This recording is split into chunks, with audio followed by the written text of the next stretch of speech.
الحمد لله رب العالمين والصلاة والسلام على سيد المرسلين وعلى آله وأصحابه أجمعين أما بعد فأعوذ بالله من الشيطان الرجيم بسم الله الرحمن الرحيم إنما يخشى الله من عباده العلماء إن الله عزيز غفور وقال إن الذين قالوا ربنا الله ثم استقاموا تتنزل عليهم الملائكة صدق اللہ العظیم کہ جنہیں میں ڈھونڈتا تھا آسمانوں میں زمینوں میں، جنہیں میں ڈھونڈتا تھا آسمانوں میں زمینوں میں، وہ نکلے میرے ظلمت کھانائے دل کے مکینوں میں۔ جلا سکتی ہے شمع کشتہ کو موج نفس ان کی، جلا سکتی ہے شمع کشتہ کو موج نفس ان کی، الہی کیا چھپا ہوتا ہے اہل دل کے سینوں میں۔ کہ نہ پوچھ ان خرقہ پوشوں کی ارادت ہو تو دیکھ ان کو، کہ نہ پوچھ ان خرقہ پوشوں کی ارادت ہو تو دیکھ ان کو، یہ دے بیضا لیے بیٹھے ہیں اپنی آستینوں میں۔ محترم حضرات اور سامعین کرام اور قابل قدر شخصیات، آج میں اس دل کا سماعت ہمائیوں میں آپ حضرات کے سامنے اس جلیل القدر عظیم المرتب اور رفیع الشان ہستی کے تذکرے کے ساتھ حاصل کر رہا ہوں۔ آج میں ان یاران باصفا، شہیدان عشق و وفا، وارثان بلال رضی اللہ تعالی عنہ اور سراخل آزادی کے تذکرے کی سعادت حاصل کر رہا ہوں، جن کا قلب و جگر اسلام کی عظمت سے معمور تھا، جن کے چہرے پر عزم و استقلال کے کینہ جلوہ فگن تھی، جن کا دل جذبہ جہاد سے سرشار تھا، کہ جنہوں نے اپنی زندگی اسلام کی سربلندی اور اعلاء کلمت اللہ کے لیے وقف کر دی، جن کی ایک تاریخ ہے، جن کی ایک داستان ہے، کہ جنہوں نے ہر دور میں باطل کا مقابلہ کیا ہے، جنہوں نے ہر دور میں اسلام کی آمیاری کی ہے، اور چمنستان عالم کی طرف بڑھنے والے ہر باد سموم کی رحمت دیوار آہنی بن کر عائل ہو گئے ہیں۔ حضرات، اس چمنستان عالم کا پتا پتا اور بوٹا بوٹا اس بات پر شاہد ہے کہ یہ طبقہ ان اصحاب فکر و نظر اور وارثان قلب و جگر کا طبقہ ہے، کہ جنہوں نے تاریخ کے ہر نازک موڑ پر اس امت کی رہنمائی اور دستگیری فرمائی ہے۔ یہ ان یاران باصفا اور شہیدان عشق و وفا کا قافلہ ہے، کہ جنہوں نے ہر دور میں باطل کا مقابلہ کیا ہے، جب بھی باطل نے حق کو چیلنج کیا انہوں نے اس کے چیلنج کو قبول کیا اور سر بکف میدان میں آ نکلے ہیں اور جم کر پوری بے خوفی کے ساتھ باطل کا مقابلہ کیا ہے۔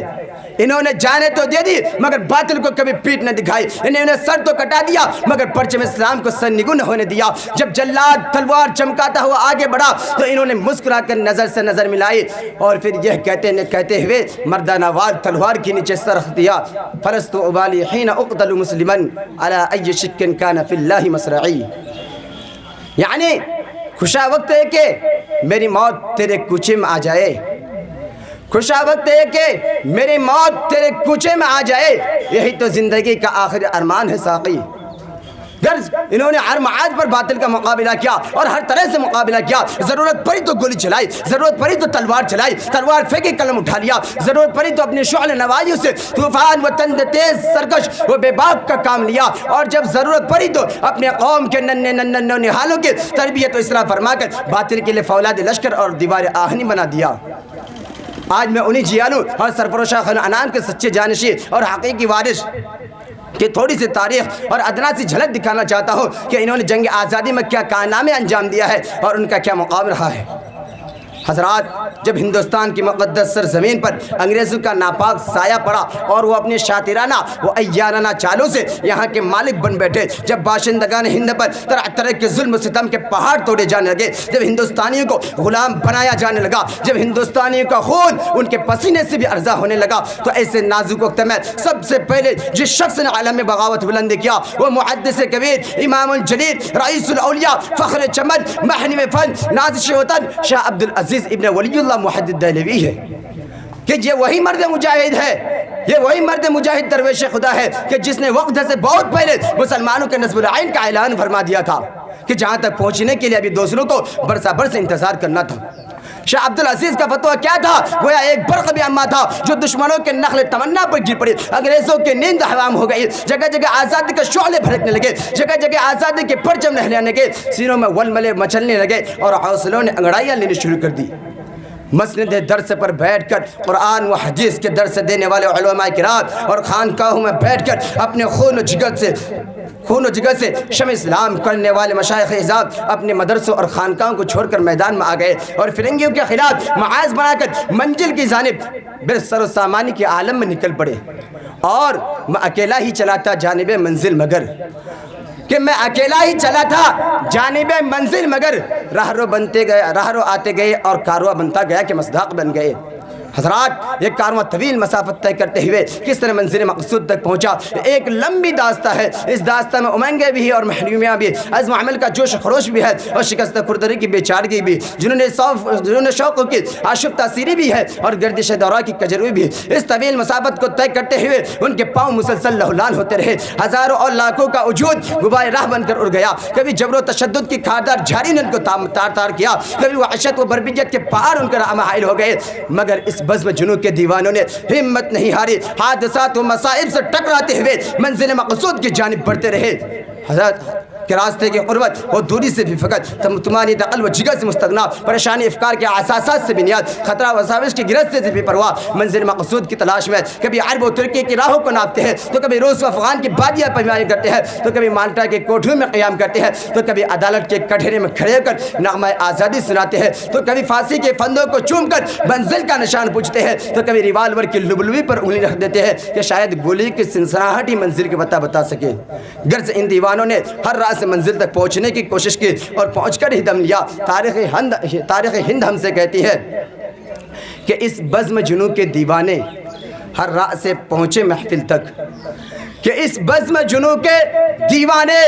ہر راہ سے پہنچے محفل تک، بےتابی ان کو عام ہوئی صحراؤں سے لے کر ساحل تک، کہ ہاں سنگ گرا پہ لکھتے ہیں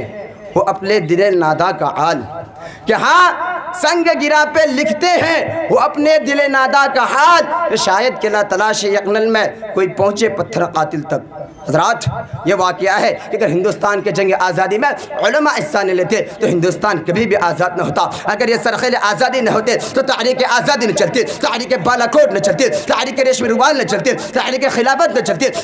ہندوستان چھوڑو تحریک نہ چلتی، مقدمہ وہابیان نہ چلتا، امبالہ سازش کیس نہ بنتا۔ الغرض علماء کرام ہی نے اپنے خون و جگر سے روس آزادی کی عناء بندی کی ہے اور اپنے مقدس لہو سے شجر آزادی کو سینچا اور پروان چڑھایا ہے۔ چنانچہ 1857 کے جنگ آزادی میں دو معاذ بنائے گئے، ایک معاذ امبالہ پر جس کی قیادت مولانا جعفر تھانیسری کے پاس تھی، دوسرا معاذ شاملی پر جس کی قیادت حضرت حاجی امداد اللہ مہاجر مکی رحمۃ اللہ علیہ کے پاس تھی۔ اس جنگ میں بڑے بڑے علماء صلحاء شہید و زخمی ہوئے۔ اسی جنگ میں مولانا قاسم نانوتوی رحمۃ اللہ علیہ زخمی ہوئے۔ اسی جنگ میں مولانا رشید احمد گنگوئی زخمی ہوئے۔ اسی جنگ میں حافظ ضامن شہید ہوئے۔ اس 1857 کی جنگ آزادی میں 2 لاکھ مسلمان شہید ہوئے، جن میں 51,000 علماء کرام تھے۔ صرف دہلی میں 500 علماء کو پھانسی کے پھندوں پر لٹکا دیا گیا۔ بہرحال تو اس جنگ میں وسائل کی قلت اور اپنوں کے غداری کی وجہ سے فرنگیوں کا غلبہ ہوا تو وائسرائے برطانیہ نے اپنی ہندوستانی مشیروں سے رائے طلب کی کہ بتاؤ ہندوستان میں تمہاری حکومت کیسے قائم رہ سکتی ہے۔ تو ہندوستان میں رہنے والے سب سے بڑے سیاستدان ڈاکٹر ولیم یورن نے جو رپورٹ پیش کی اس میں لکھتا ہے کہ ہندوستان میں سب سے زیادہ بیدار مسلمان ہے اور جنگ آزادی صرف مسلمان لڑی ہے۔ مسلمانوں میں جب تک جذبہ جہاد موجود ہے اس وقت تک ہم لوگ ان پر حکومت نہیں کر سکتے، اس لیے جذبہ جہاد کو ختم کرنا ضروری ہے اور جذبہ جہاد کو ختم کرنے سے پہلے ایک اور چیز کا ختم کرنا ضروری ہے، وہ یہ ہے کہ ہندوستان سے علماء اور قرآن کو ختم کر دیا جائے۔ چنانچہ 1861 میں 3 لاکھ قرآن کریم کے نسخے بدبخت انگریزوں نے جلائے اور اس کے بعد علماء کے ختم کرنے کا فیصلہ کیا۔ انگریز مورخ مسٹر اینڈرو ٹامسن اپنے یادداشت میں لکھتا ہے کہ 1864 سے لے کر 1867 تک انگریز نے علماء کو ختم کرنے کا فیصلہ کیا اور یہ 3 سال ہندوستان کی تاریخ کے بڑے المناک سال ہے کہ ان 3 سالوں میں انگریز نے 14,000 علماء کو تختِ دار پر لٹکا دیا۔ ٹامسن کہتا ہے کہ دلی کی چاندنی چوک سے لے کر خیبر تک کوئی ایسا درخت نہ تھا جس پر علماء کی گردن لٹکی ہوئی ہو۔ ٹامسن کہتا ہے کہ علماء کے جسموں کو تانبے سے داغا گیا۔ ٹامسن کہتا ہے کہ علماء کو سوروں کی خالوں میں بند کر کے جلتے ہوئے تنور میں ڈالا گیا۔ ٹامسن کہتا ہے کہ علماء کو ہاتھیوں پر کھڑا کر کے درختوں سے باندھ کر ہاتھیوں کو نیچے چلا دیا گیا۔ رامزن کہتا ہے کہ لاہور کی شاہی مسجد جس کے سائے میں انگریز نے پھانسی کا پھندا بنایا تھا، اس میں ایک دن میں 80 علماء کو پھانسی دی جاتی تھی۔ رامزن کہتا ہے کہ لاہور کی دریا داری میں 80 علماء کو بوریوں میں بند کر کے ڈال دیا جاتا اور اوپر سے گولیوں کا نشان بنایا جاتا۔ رامزن کہتا ہے کہ جب میں دلی میں اپنے خیمہ میں گیا تو مجھے مردار کی بدبو محسوس ہوئی۔ میں خیمہ کے پیچھے چلا گیا تو کیا دیکھتا ہوں کہ آگ کے انگار دہک رہے ہیں اور 40 علماء کو کپڑے اتار کر ان انگاروں پر ڈال دیا گیا ہے۔ ٹامسن کہتا ہے کہ میرے دیکھتے دیکھتے 40 اور علماء کو بلائے گئے، میرے سامنے ان کے کپڑے اتارے گئے۔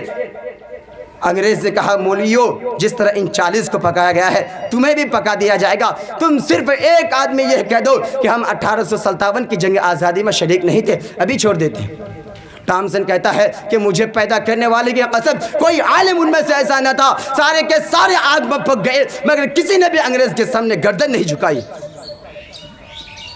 حضرات، 19 شیران اسلام اور سرفروشان خیر انام کی سچی جانشی اور حقیقی وارث شیخ الہند اور شیخ الاسلام اور مولانا عبیداللہ سندھی رحمۃ اللہ علیہ ہے کہ 1857 کے بعد سے 1947 تک آزادی کے سرخیل اور کمانڈر یہی حضرات ہے۔ آج یہ لوگ دنیائی تاریخ میں اسیران مالٹا کے نام سے جانے جاتے ہیں کہ یہ وہی شیخ الہند ہے کہ جنہوں نے انگریزوں کے خلاف ایک عالمگیر تحریک چلائی تھی کہ عقل انسانی حیران و شدت رہ جاتی ہے اور ان کی زود فہمی و دوربینی پر قیادت و سیادت سر دھنتی ہے۔ یہ شخص قد و قامت کے اعتبار سے قوی الحیکل اور عظیم الجثہ تو نہ تھا مگر اپنے دور کے تمام سیاسی قائدین کا امام اور مذہبی رہنماؤں کا مقتدا تھا۔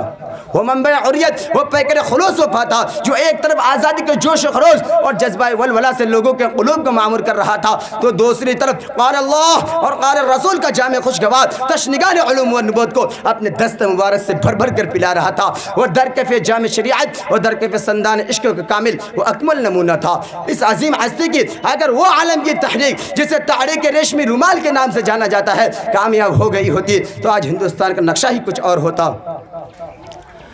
لیکن قسمت کی خوبی دیکھیے ٹوٹی کہاں کمند، قسمت کی خوبی دیکھیے ٹوٹی کہاں کمند، جو 2-4 ہاتھ جب کہ لبے بام رہ گیا۔ انہی کے شاگرد رشید حضرت مولانا شیخ الہند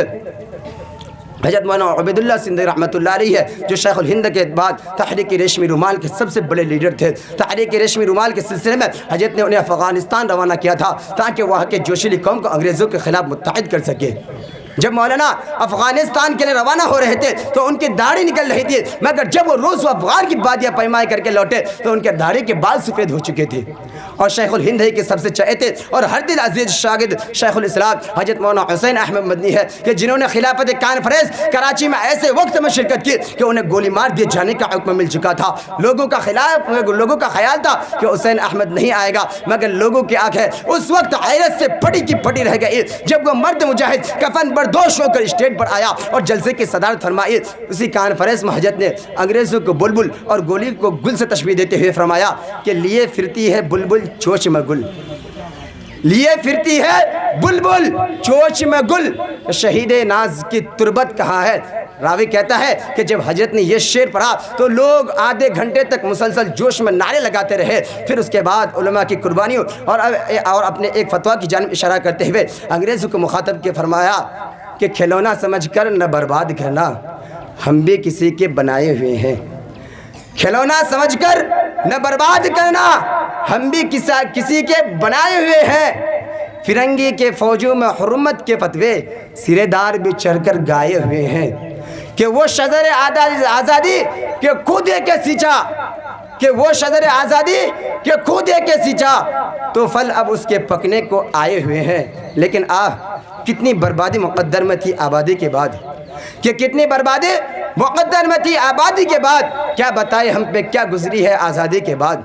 حضرات، ایک روشن حقیقت ہے کہ اس شجر آزادی کے پھل ہمارے حق میں بہت ہی زیادہ تلخ ثابت ہوا ہے جس کی تلخی آج تک ختم نہیں ہو سکے اور ایسا معلوم ہوتا ہے کہ صدیوں ختم نہیں ہو سکے گی۔ لیکن ہمیں بھی کوئی افسوس نہیں، ہمیں بھی کوئی غم نہیں، ہمیں بھی کوئی ملال نہیں اگر یہ ظالم حکومت اپنے ظلم و ستم سے باز نہیں آئی اور ہمارے حقوق کو یوں ہی پامال کرتے رہے تو انہیں بھی یاد رکھنا چاہیے کہ ہم انہی شیران اسلام اور سرفروشان خیر انام کے فرزند ہیں کہ جنہوں نے ہندوستان کی تاریخ بدل ڈالی تھی۔ ایک بار ہم بھی بدل ڈالیں گے کیونکہ سرفروشی کی تمنا اب ہمارے دل میں ہے، سرفروشی کی تمنا اب ہمارے دل میں ہے، دیکھنا ہے زور کتنا بازی قاتل میں ہے۔ حضرات، یہ چرخ نیلی فام اس بات پر شاہد ہے کہ ہم اگر آج بھی اپنے حقوق لینے پر آ جائے تو پھر دنیا کی کوئی بھی طاقت ہمیں اس عزم کی تکمیل سے روک نہیں سکتی، لیکن شرط یہ ہے کہ ہم پہلے خود کو اس کے لیے تیار کریں اور اپنے اندر وہ خودداری اور خود اعتمادی پیدا کرے کہ ہمارے ایک اشارے پر بڑی سے بڑی طاقت ہے، اپنے کلائے شہنشاہی ہمارے قدموں میں ڈال کر سے نیاز کم کرے اور ہمارے مقدس خواہشات اور جذبات کی تکمیل کو اپنے لیے باعث افتخار سمجھے۔ اور یہ کوئی بڑی بات نہیں ہے، اس لیے کہ جو ہو عزم سفر پیدا تو کٹ جاتی ہے زنجیریں۔ بہرحال تو یہ میں عرض کر رہا تھا کہ 1857 سے پہلے بھی آزادی کے سرخیل علماء ہی رہے ہیں، اور 1857 کے بعد مجاہدین آزادی کی قیادت بر صغیر کے عظیم سپوت دارالعلوم کے فرزند اول حضرت مولانا محمود حسن دیوبندی رحمۃ اللہ علیہ فرما رہے تھے۔ مگر اے لوگوں، ہمیں ان مجاہدین کی یادوں کو زندہ رکھنا ہوگا، ان کی بے مثال اور لازوال قربانیوں سے اپنوں اور بیگانوں کو آشنا کرانا ہوگا، کیونکہ ملک کے غداروں اور مسلم دشمنوں کی کوشش یہ ہے کہ ان عظیم مجاہدین کے کارناموں سے ہندوستانی عوام کو اندھیرے میں رکھا جائے اور یہ تاثر دیا جائے کہ جنگ آزادی مسلمانوں نے نہیں صرف ہندوؤں نے لڑی ہے، اور وہ یقیناً اپنے اس ناپاک سازش میں بڑے حد تک کامیاب ہو چکے ہیں۔ لہذا کیونکہ آج ہماری جدید نسل ان عظیم بزرگوں کے قربانیوں سے یکسر ناواقف ہو چکی ہے، لہذا اگر ہم ان عظیم مجاہدین کے مجسمے حرام ہونے کی وجہ سے نصب نہیں کرا سکتے تو کم از کم ان کے نام پر ادارے اور لائبریریاں تو کھولی جا سکتی ہے، تاکہ ہماری جدید نسل اور آئندہ آنے والی نسل ان عظیم بزرگان کی قربانیوں سے اور ان کے جانثاری اور جاسپاہی اور وطن کے ساتھ وفاداری کے حیرت انگیز واقعات کو فراموش نہ کر سکے۔ اگرچہ ہمارے ان اسلاف نے زبان قول و حال دونوں سے یہ کہہ دیا ہے کہ نہیں منت کشے تابِ شنیدن داستہ میری، کہ نہیں منت کشے تابِ شنیدن داستہ میری، خاموشی گفتگو ہے بے زبانی ہے زبان میری۔ اٹھائے کچھ ورق لالا نے کچھ نرگس نے کچھ گل نے، کہ اٹھائے کچھ ورق لالا نے کچھ نرگس نے کچھ گل نے، چمن میں ہر طرف بکھری ہوئی ہے داستان میری۔ دعا ہے کہ اللہ تعالی ہمیں کہی ہوئی سنی ہوئی باتوں کو عمل کرنے کی توفیق عطا فرمائے۔ آمین وآخر دعوانا الحمدللہ رب العالمین۔